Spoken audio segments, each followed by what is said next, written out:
மக்களை சப்ஸ்கிரைப் பண்ணிட்டு பாருங்க. டாபிக் உள்ள போயிடலாம்.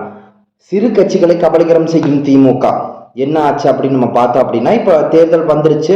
எப்பவுமே தேர்தல் இருந்தாலும் இல்லைனாலும் கூட்டணின்னு சொல்லிட்டு எப்பவுமே கட்சிகளாக இருப்பாங்க. அப்படி இருக்கும்போது இப்போ திமுக அலையன்ஸ் நம்ம உன்னிப்பாக கவனிச்சு பார்த்தோம் அப்படின்னா, இந்த சின்ன சின்ன கட்சிகளாக இருக்குல்ல, 1%, 2%, 3% கீழே இருக்கக்கூடிய கட்சிகள், இவங்களெல்லாம் மெல்ல மெல்லமாக திமுக மறைமுகமாக அவங்கள கபலீகரம் செய்கிறாங்க அப்படிங்கிறது தெரிய வந்திருக்கு. எப்படி அப்படின்னா, வேணும்ன்ட்டு இல்லை, பட் சீட்டு கொடுக்குற விதம் இருக்குல்ல, அந்த இதில் பார்த்தோம் அப்படின்னா, இப்போ புதுசாக தேமுதிக உள்ள வந்திருக்காங்க.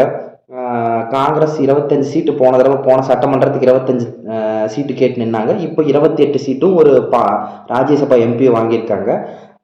இப்போ இந்த நிலைமையில கூட்டணியில நிறைய கட்சிகள் இருக்கிறனாலையும், கூட்டணி நிரம்பி வழியறதுனாலையும், கமலஹாசன் அவர்கள் உள்ள இருக்கா அப்படி, புதுசா கூட்டணிக்கு வந்திருக்கா அப்படி இருக்கும்போது, இந்த ஏற்கனவே திமுக கூட்டணியில இருந்த மதிமுக, விசிக, சிபிஐ, சிபிஎம், இவங்களோட நிலைமை கொஞ்சம் கபலீகரமாக தான் இருக்கு. ஏன் அப்படின்னா, போன தடவை எல்லாருக்கும் சரிசமமாக 6 சீட்டு 6 சீட்டு 6 சீட்டுன்னு கொடுத்தாங்க. எனக்கு தெரிஞ்சு இந்த தடவை டாக்ஸ் எல்லாம் போயிட்டு இருக்குது. என்ன அப்படின்னா, நேற்று மதிமுகவுக்கு 4 சீட்டு கொடுத்துருக்காங்க. அதுலேயும் 3 திமுக, 3 உதயசூரியன் சின்னத்துலேயும் ஒரு இது மட்டும் அவங்க மதிமுகக்கான அந்த சின்னத்துலேயும் போட்டியிடுற மாதிரியும், 6 சீட்டு முன்னாடி வாங்கின மதிமுக இப்போ 4 சீட்டுக்கு குறைஞ்சிருக்காங்க. விசிகாக்கு 6 கொடுத்துருவாங்க மாதிரிலாம் நிறைய பேசிகிட்டு இருக்காங்க. சிபிஐக்கும் சிபிஎம்முக்கும் 5 சீட்டு, 6லேருந்து 1 குறைஞ்சிருக்கு அப்படின்னு சொல்கிறாங்க.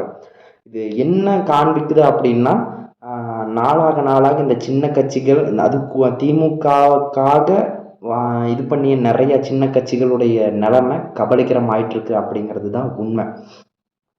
ஏன்னா ஒவ்வொரு தடவையும் திமுகவை பெரிய அளவில் தாங்கி பிடிக்கிறதே இந்த சின்ன கட்சிகள் தான். இது ஒரு பார்ட்டாக இல்லாமல் இன்னொரு பார்ட்டாகவும் பேசுவோம். நன்றி. சப்ஸ்கிரைப் பண்ணிட்டு பாருங்கள்.